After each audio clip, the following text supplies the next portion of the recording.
जय हिंद साथियों, स्वागत है आप सभी का आपके अपने चैनल में।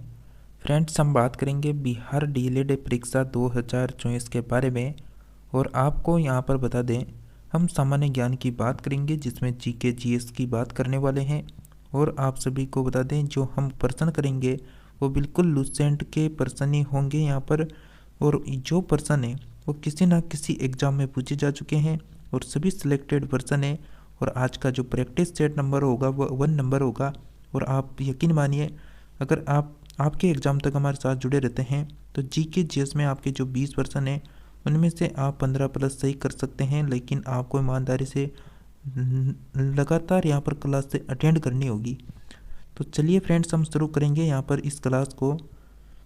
उससे पहले फ्रेंड्स, आप सभी को बता दें, अगर आप बिहार के किसी भी वैकेंसी की सूचना पाना चाहते हैं या फिर बिहार का कोई सा भी एग्ज़ाम की क्लास देखना चाहते हैं, प्रैक्टिस सेट निकालना चाहते हैं, तो इसके लिए आप चैनल को सब्सक्राइब कर लें। और इसके तीर के रो में दबाने के बाद 3 ऑप्शन खुलेंगे आपके सामने, तो ऑल के ऑप्शन में क्लिक कर लेना ताकि कोई सा भी वीडियो का नोटिफिकेशन आए तो आपको लगातार मिलता रहे। तो चलिए आज के प्रैक्टिस सेट में बात करते हैं फर्स्ट पर्सन से। आप सभी के लिए फर्स्ट पर्सन है यूनेस्को, यानी यूनेस्को की बात कर रहे हैं यहाँ पर। यूनेस्को की फुल फॉर्म की बात करें यहाँ पर तो यूनाइटेड नेशन एजुकेशनल यानी साइंटिफिक एंड कल्चर ऑर्गेनाइजेशन। यानी यूनेस्को की स्थापना कब हुई थी? 24 फरवरी 1945, 24 दिसंबर 1948 को हुई थी, या फिर 16 नवंबर 1945, या फिर 11 दिसंबर 1946। तो फ्रेंड्स, क्या आंसर आएगा आप सभी का? यूनेस्को की स्थापना कब हुई थी? आप यहाँ पर आपके 20% आते हैं, लेकिन मैं आपको प्रत्येक प्रैक्टिस सेट में 25% करवाऊँगा। तो आप 25 में से कितने को राइट कर पाते हैं कमेंट जरूर करके ज़रूर बताना है आपको। इस पर्सन का करेक्ट आंसर है मित्रों ऑप्शन नंबर सी, 16 नवंबर 1945 को हुई थी।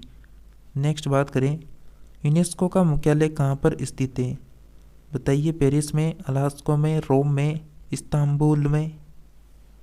तो यूनेस्को का जो मुख्यालय है फ्रेंड्स, ये कहाँ पर स्थित है? यह है पेरिस, यानी फ्रांस में स्थित है।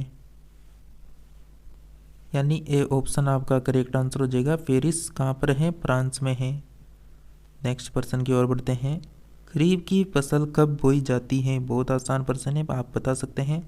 मार्च अप्रैल, नवंबर दिसंबर, जून जुलाई, अक्टूबर नवंबर। तो मित्रों, आपका क्या आंसर आएगा? और आप सभी को बता दें, अगर आप बिहार डीएलएड के एग्ज़ाम की तैयारी कर रहे हैं तो इसके ऊपर हमने एक संपूर्ण वीडियो बना रखा है। फॉर्म कब भरेंगे, कॉलेज कैसे मिलेगी, कॉलेज में आपके प्राइवेट गवर्नमेंट में कितने पैसे लग जाएंगे, इस तरह की मतलब जो भी आपके दिमाग में आती हैं बिहार डीएलएड को लेकर, यानी काउंसलिंग कब होगी, पेपर कब होगा, उसका रिजल्ट कब तक आएगा, इस तरह का संपूर्ण जानकारी आपको मिल जाएगी। इसी क्लास के एंड में आपको यहाँ पर कोरने में एक वीडियो मिलेगा, तो उसे ज़रूर देख लेना, वही बिहार डीएलएड के ऊपर है। आप सभी का करेक्ट आंसर है बिल्कुल जून जुलाई, सी ऑप्शन। नेक्स्ट पर्सन है, खरीफ की फसल कब काटी जाती है? जून जुलाई, मार्च अप्रैल, अक्टूबर नवंबर, जनवरी फरवरी। बिल्कुल फ्रेंड्स, आप सभी का करेक्ट आंसर हो जाएगा यहाँ पर जून जुलाई, ए ऑप्शन करेक्ट आंसर हो जाएगा। नेक्स्ट पर्सन की बात करते हैं। सॉरी, जून जुलाई नहीं आएगा आपका, आप खरीफ की फसल पूछ रहे हैं। तो खरीफ की जो फसल होती हैं ये कब काटी जाती हैं? अक्टूबर नवंबर में काटी जाती हैं। नेक्स्ट पर्सन की बात करें, भारत का प्रथम वाइसराय कौन था? तो भारत का प्रथम वाइसराय कौन था? William Bentinck, Robert Clive, Lord Wellesley, Lord Canning. बिल्कुल मित्रों, भारत का जो प्रथम वाइसराय था ये था लॉर्ड कैनिंग। आपका आंसर आएगा D option, Lord Canning. Lord Canning के बारे में आपको कुछ महत्वपूर्ण जानकारी दे देते हैं। लॉर्ड कैनिंग के बारे में, तो इसका जो कार्यकाल था भारत में वह यहाँ पर 1856 से लेकर 1862 तक था। यह भारत में कंपनी द्वारा नियुक्त अंतिम गवर्नर जनरल तथा भारत का प्रथम वाइसराय था। इसके कार्यकाल में ही क्या हुई थी? 1857 की क्रांति सफलतापूर्वक दमन किया गया था और उसकी बड़ी उपलब्धि भी मानी जाती है। तो लॉर्ड कैनिंग के कार्यकाल में क्या हुआ था? 1857 की जो क्रांति थी उसका सफलतापूर्वक दमन हुआ था। नेक्स्ट बात करें, सहायक संधि भारत में ब्रिटिश क्षेत्र का विस्तार करने के लिए अभ्यास की जाने वाली सबसे महत्वपूर्ण नीतियों में से एक थी, जिसे के द्वारा पेश किया गया। Lord William, Lord Dalhousie, Lord Wellesley, Lord Cornwallis. तो क्या आंसर आएगा फ्रेंड्स? सहायक संधि जो भारत में ब्रिटिश क्षेत्र का विस्तार करने के लिए अभ्यास की जाने वाली सबसे महत्वपूर्ण नीतियों में से एक थी, जिसे किसके द्वारा पेश किया गया था? करेक्ट आंसर हो जाएगा आप सभी का Lord Wellesley. C option correct answer है। बात करें किसकी? लॉर्ड वेलेस्ली की। इसका शासनकाल आता है 1798 से लेकर 1805 तक। तो लॉर्ड वेलेस्ली ने सहायक संधि पद्धति शुरू की थी। भारत में सहायक संधि का प्रयोग वेलेस्ली से पूर्व फ्रांसीसी गवर्नर यानी किसने किया था? यानी डुप्ले ने किया था। सहायक संधि जो स्वीकार करने वाले राज्यों में हैदराबाद ने 1798 में स्वीकार करी। उसके बाद मैसूर ने 1799 में स्वीकार करी थी। उसके बाद बात करें तंजौर ने भी 1799 में की थी। उसके बाद अवध ने की थी 1801 में। इस तरह यानी यहाँ पर संधि स्वीकार की गई। इंदौर के होलकरों ने सहायक संधि स्वीकार नहीं की थी यहाँ पर। नेक्स्ट बात करते हैं, कंप्यूटर भाषा में फोरटन किस क्षेत्र में उपयोगी है? व्यवसाय, रेखांकचित्र, विज्ञान, वाणिज्य। तो कंप्यूटर भाषा में फोरटन किस क्षेत्र में उपयोगी है फ्रेंड्स? अगर आपको क्लास अच्छी लग रही है ना, तो क्लास को लाइक करके चैनल को सब्सक्राइब कर लें। आप ही के लिए ये क्लास उपलब्ध है, तो आप इस क्लास को लाइक करके चैनल को सब्सक्राइब करके वीडियो को आपके दोस्तों को शेयर कर दें, जो भी बिहार डीएलएड की तैयारी करना चाहते हैं। बिल्कुल मित्रों, आप सभी का करेक्ट आंसर हो जाएगा विज्ञान, यहाँ पर करेक्ट आंसर है। और आपको किसी भी सब्जेक्ट के ऊपर क्लास चाहिए तो कमेंट करके बताएं। कंप्यूटर की भाषा जो है कोबल, वह किसके लिए उपयोगी होती है? व्यवसायिक कार्य, ग्राफिक कार्य, वैज्ञानिक कार्य, इनमें से कोई नहीं। एक दो पर्सन है एक कंप्यूटर की, जिनको देख लेते हैं। बिल्कुल करेक्ट आंसर हो जाएगा व्यवसायिक कार्य के लिए ऑप्शन करेक्ट आंसर है। डॉक्ट्रिन ऑफ लैप्स नीति किसने बनाई थी? Lord Curzon, Lord Mountbatten, Lord Dalhousie, Robert Clive. बिल्कुल मित्रों, जो डॉक्ट्रिन ऑफ लैप्स जो नीति थी, ये किसके द्वारा बनाई गई थी? लॉर्ड डलहौजी के द्वारा। सी ऑप्शन आपका करेक्ट आंसर हो जाएगा, जिसे राज्य हड़प नीति या फिर व्यापक सिद्धांत की शुरुआत लॉर्ड डलहौजी ने ही की थी। इसके बाद बात करें कि इसके तहत मतलब जिसके तहत जो सतारा था, उसको 1848 ईस्वी में जैतपुर, और संबलपुर जो था उसको 1849 में, और जो बघाट था उसको 1850 में, और जो उदयपुर राजस्थान में स्थित है उसको 1825 में, और झांसी जो है उसको 1853 में, और नागपुर को 1854 में क्या किया गया था? इन सभी रियासतों का एक यानी अंग्रेजी राज्य में विलय कर लिया गया था। किस संधि के तहत? मतलब किस नीति के तहत? डॉक्ट्रिन ऑफ लैप्स नीति के तहत। किसके द्वारा? डलहौजी के द्वारा। नेक्स्ट बात करें, निम्नलिखित में से किन कोशिकाओं में नाभिक नहीं होता है? मूल रोम कोशिका, लाल रक्त कोशिका, प्लेटलेट्स, मोनोसाइट। तो बिल्कुल फ्रेंड्स, आप सभी का करेक्ट आंसर हो जाएगा लाल रक्त कणिका। बी ऑप्शन करेक्ट आंसर है। नेक्स्ट प्रश्न है, वह सबसे छोटा जीव कौन है जो स्वयं विकास एवं प्रजनन करने में समर्थ है? विषाणु, निवाणा यानी यहाँ पर क्या आएगा? माइटोकॉन्ड्रिया या फिर बैक्टीरिया फेज। इस प्रश्न का आंसर हो जाएगा फ्रेंड्स माइक्रोप्लाज्मा। यहाँ पर करेक्ट आंसर होगा माइक्रोप्लाज्मा। सी ऑप्शन जो क्या है सबसे छोटा जीव है। नेक्स्ट है, मुगल सम्राट हुमायूं का मकबरा कहाँ पर स्थित है? काबुल, दिल्ली, यानी सहदराबाद में, कुल्दाबाद में। तो मुगल जो सम्राट हैं फ्रेंड्स, इसका जो मकबरा स्थित है वो कहाँ पर स्थित हो जाएगा? बिल्कुल करेक्ट आंसर आएगा फ्रेंड्स आप सभी का दिल्ली। बी ऑप्शन आपका करेक्ट आंसर होगा। आपको बता दें जो हुमायूं का मकबरा है वो मुग़ल यानी वास्तुकला में प्रेरित मकबरा है। साथ ही यह नई दिल्ली के दिन फना अर्थात पुराने किले के निकट निजामुद्दीन औलिया की दरगाह के पास स्थित है और वर्ष 1570 में इस मकबरे का जो निर्माण है वह हाजी बेगम ने करवाया था। बात करें नेक्स्ट प्रश्न की, विश्व बैंक का मुख्यालय कहाँ पर स्थित है? मनीला, वाशिंगटन डीसी में, न्यूयॉर्क में, जिनेवा में। देखिए फ्रेंड्स आप सभी को यहाँ पर लगातार बिहार डीएलएड के एग्ज़ाम के लिए प्रैक्टिस सेट मिलेंगे, तो आप सभी कंटिन्यू हमारे साथ जुड़े रहिए। वीडियो को अधिक से अधिक जल्दी से शेयर कर दें। बिल्कुल आप सभी का करेक्ट आंसर आएगा, वाशिंगटन डीसी में स्थित है विश्व बैंक का मुख्यालय। बी ऑप्शन करेक्ट आंसर हो जाएगा आप सभी साथियों का। बंगाल सती विनियम 1829 भारत के किस गवर्नर जनरल द्वारा लाया गया था? Edward Law, Lord William Bentinck, sir Henry Hardinge, William Butterworth Bayley. तो बंगाल सती विनियम 1829 भारत के किस गवर्नर द्वारा लाया गया था? करेक्ट आंसर हो जाएगा आप सभी फ्रेंड्स का आंसर बिल्कुल लॉर्ड विलियम बेटिंग आपका करेक्ट आंसर होगा, बी ऑप्शन।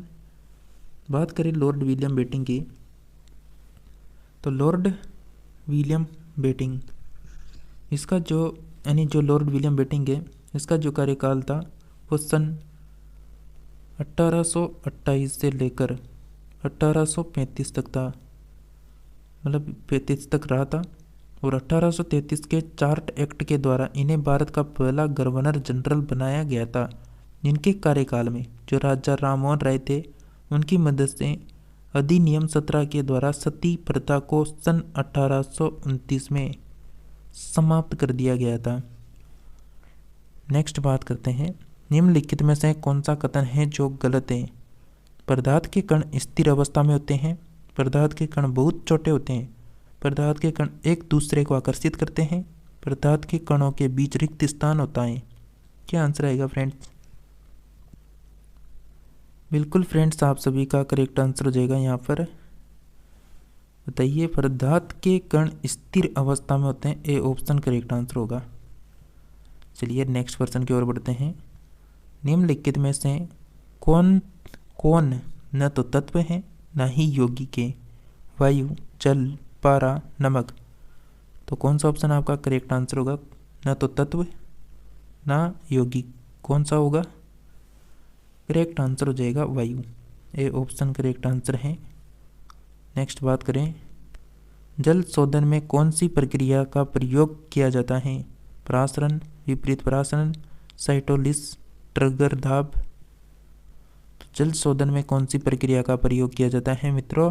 बिल्कुल करेक्ट आंसर है विपरीत परासरण, बी ऑप्शन करेक्ट आंसर होगा आपका। नेक्स्ट है, स्वतंत्र भारत के गवर्नर जनरल कौन थे?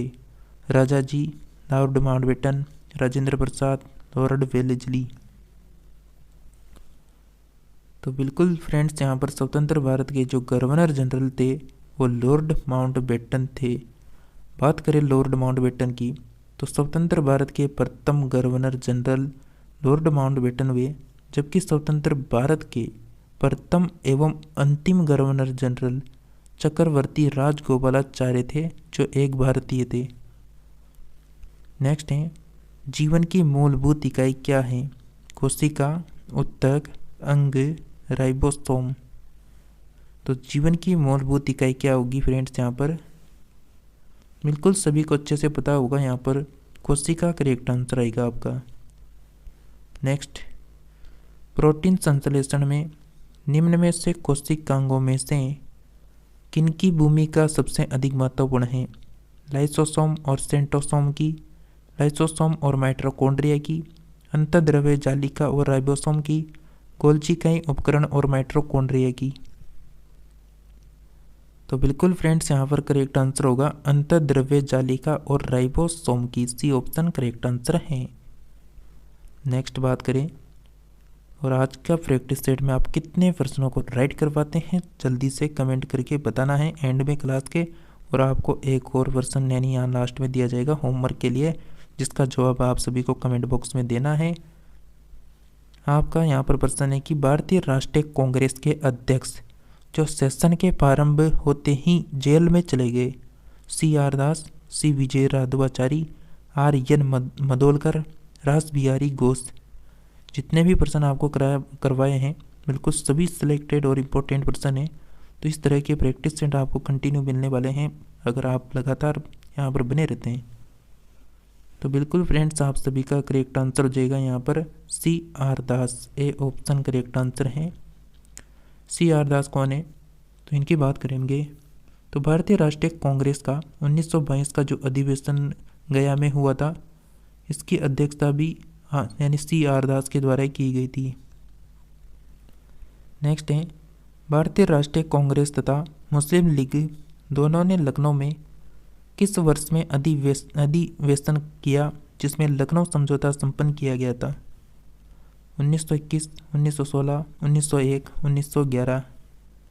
तो भारतीय राष्ट्रीय कांग्रेस तथा मुस्लिम लीग दोनों ने लखनऊ में किस वर्ष अधिवेशन किया जिसमें लखनऊ समझौता संपन्न किया गया? बिल्कुल फ्रेंड्स, आप सभी का करेक्ट आंसर आएगा यहाँ पर 1916। बी ऑप्शन करेक्ट आंसर है। बात करें यहाँ पर नेक्स्ट प्रश्न की। पादप कोशिकाओं जंतु कोशिकाओं में किस प्रकार भिन्न होती है? माइटोकॉन्ड्रिया, कोशिका भित्ति, जीव द्रव्य की उपस्थिति, कोशिका केंद्रक। पादप कोशिका जंतु कोशिका से किस प्रकार भिन्न होती है? बिल्कुल करेक्ट आंसर हो जाएगा आप सभी का कोशिका भित्ति। बी ऑप्शन करेक्ट आंसर है। नेक्स्ट प्रश्न है, हवा महल का निर्माण किसने किया था? महाराजा भगवत सिंह ने, महाराजा जगजीत सिंह ने, महाराजा सवाई प्रताप सिंह ने, महाराजा जसवंत सिंह ने। बिल्कुल हवा महल का फ्रेंड्स ये निर्माण किया था। बिल्कुल जयपुर के एक शासक हुए थे यहाँ पर महाराजा सवाई प्रताप सिंह, इन्होंने यहाँ पर हवा महल का निर्माण करवाया था। और हवा महल कहाँ है? तो राजस्थान की जो राजधानी है जयपुर, इसी में स्थित है। बात करें हवा महल के बारे में, तो हवा महल के बारे में अगर हम बात करें तो हवा महल, यह हवा महल जो है राजस्थान की जो राजधानी है जयपुर में एक राजसी महल है, मतलब राजधानी महल है। इसे सन 1799 कब 1799 में महाराजा सवाई प्रताप सिंह ने बनवाया। इसका जो वास्तुकार था वो लालचंद उस्ताद द्वारा डिजाइन किया गया था। और हवा महल जो है वो 5 मंजिला इमारत है। इसकी ऊंचाई अपने मुख्य आधार से मतलब 50 फीट यानी कह सकते हैं 15 मीटर है। ये हवा महल के बारे में कुछ जानकारी थी। अंतिम प्रश्न है आपका आज की क्लास का, जयपुर में हवा महल का निर्माण किससे हुआ था? सफ़ेद और हरे संगमरमर से, ग्रेनाइट से, लाल गुलाबी बलुआ पत्थर से, सामान्य चट्टानों से। तो जयपुर का जो हवा महल था फ्रेंड्स, इसका निर्माण किया गया था बिल्कुल यहाँ पर लाल और गुलाबी बलुआ पत्थर से किया गया था। सी ऑप्शन करेक्ट आंसर है। जयपुर का जो हवा महल है उसका निर्माण लाल और गुलाबी बलुआ पत्थर से हुआ। इसके जो वास्तुकार थे वो जैसा कि मैंने पिछली बार भी बताया था लालचंद उस्ताद थे। और यह सांस्कृतिक और शिल्प संबंधी विरासत हिंदू राजपूत शिल्पकला और मुगल शैली का एक अनूठ मिश्रण है। सन 1799 में प्रताप सिंह ने इसका निर्माण करवाया और जयपुर राजस्थान में स्थित है। तो फ्रेंड्स ये थे यहाँ पर 25 प्रश्नों का प्रैक्टिस सेट। आपको कैसा लगा कमेंट करके ज़रूर बताएं और चैनल को सब्सक्राइब कर लें। इस तीर के एरो में दबा के घंटी के बटन को ऑल में प्रेस कर लें। और बात करें तो आपके होमवर्क के क्वेश्चन की, तो वो आपके स्क्रीन के सामने आ रहा है। आपका होमवर्क का प्रश्न है कि मुगल सम्राट हुमायूं का जो मकबरा है वह कहाँ पर स्थित है? तो इसका आप सभी को कमेंट करके ज़रूर जवाब देना है। तो इसी के साथ मिलते हैं फ्रेंड्स नेक्स्ट कल प्रैक्टिस सेट के साथ। तब तक आप सभी जुड़े रहिए। तब तक के लिए जय हिंद, जय भारत।